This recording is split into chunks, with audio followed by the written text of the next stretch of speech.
and glory be to Saint Anthony of Padua, pray for us. Immaculate Conception, pray for us, mamaya. Understood? Okay, in the name of the Father, and of the Son, and of the Holy Spirit. Amen. Our Father, who art in heaven, hallowed be thy name. Thy kingdom come, thy will be done on earth as it is in heaven.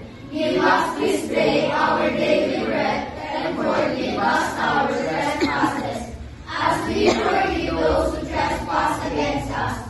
And lead us not into temptation, but deliver us from evil. Amen. Hail Mary, full of grace, the Lord is with you. Blessed are you among women, and blessed is the fruit of thy womb, Jesus. Holy Mary, Mother of God, pray for us sinners, now and in the hour of our death. Amen. glory be To the Father, and to the Son, and to the Holy Spirit, as it was in the beginning, is now, and ever shall be, world without end. Amen. Immaculate Conception. Pray for us. Saint Anthony of Padua. Pray